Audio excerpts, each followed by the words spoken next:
मेरे प्रिय दोस्तों और भक्तों, क्या आप जानते हैं कि गंगा दशहरा का क्या महात्म है? नहीं ना? आइए मैं आपको बताता हूँ। दोस्तों, गंगा दशहरा के दिन गंगा जी को भागीरथ द्वारा स्वर्गलोक से पृथ्वी पर लाया गया था। हस्त नक्षत्र मंगलवार के दिन गंगा अवतरण हुआ था, इसलिए इस तिथि को यदि हस्त नक्षत्र पड़ता है तो यह तिथि और भी महत्वपूर्ण हो जाती है।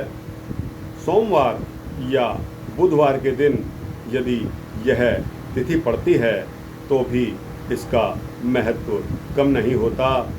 गंगा दशहरा में 10 वस्तुओं का दान 10 ब्राह्मणों को दिया जाता है।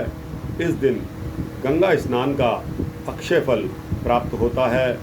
हजारों श्रद्धालु गंगा का नाम लेकर अन्य नदियों में डुबकी लगाते हैं। इस दिन दशमी के अतिरिक्त 10 योगों का भी मिलन होता है। वैसे तो गंगा स्नान का पुण्य सदैव ही फलदायी होता है, किंतु ज्येष्ठ के महीने में गंगा स्नान करने से और भी विशेषकर दशहरा के दिन गंगा स्नान के फल का सर्वाधिक महत्व माना जाता है। कहा जाता है कि इस तिथि को गंगोत्री से पिघला हुआ हिमजल गंगा में आता है।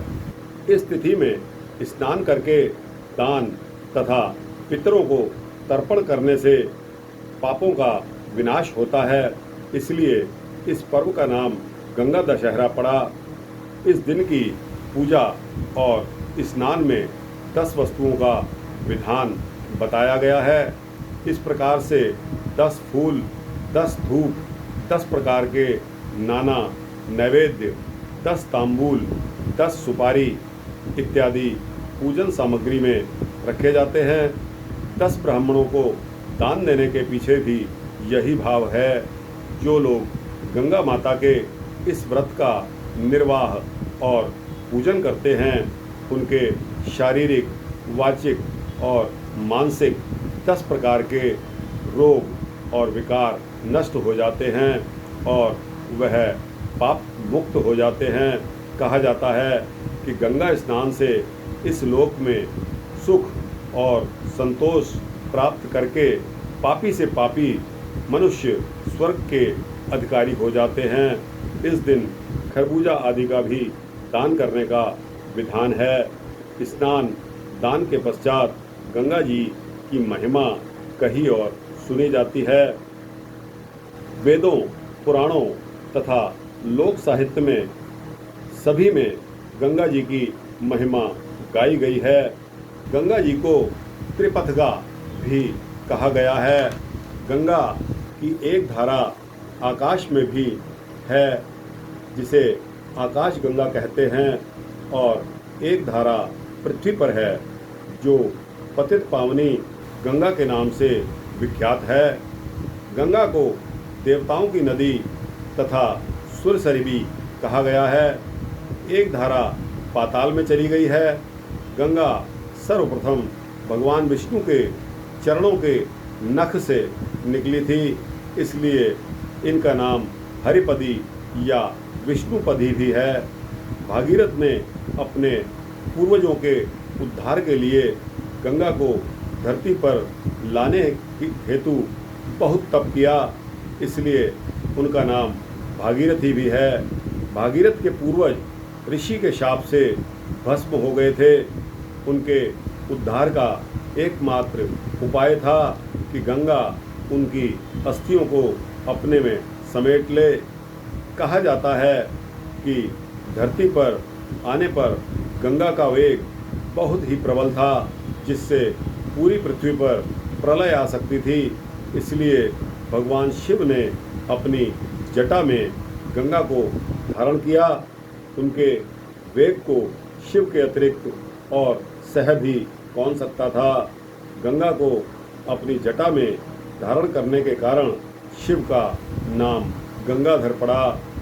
शिव की जटा से निकलकर गंगा कई धाराओं में विभक्त हो जाती हैं, जिनमें 7 धाराएं अधिक प्रसिद्ध हुई। गंगा कल कल छल छल करती हुई, गहर गहर करती हुई आगे बढ़ती जा रही थी। मार्ग में जहनु ऋषि तपस्या कर रहे थे। उनके प्रभाव से, उनके प्रवाह से ऋषि का तप भंग हो गया, जिससे रुष्ट होकर ऋषि ने गंगा का पान कर लिया। बहुत प्रार्थना करने पर भी और यह कहने पर कि धरती पर गंगा जन कल्याण के लिए आई हैं, ऋषि ने उन्हें कान से बाहर निकाल दिया। गंगा आगे बढ़ती गई।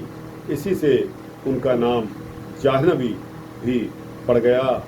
दोस्तों, यह छोटा सा वृत्तांत यहीं तक रहेगा, क्योंकि समय अभाव के कारण इसका अगला हिस्सा आपको अगले वृत्तांत में सुनाया जाएगा।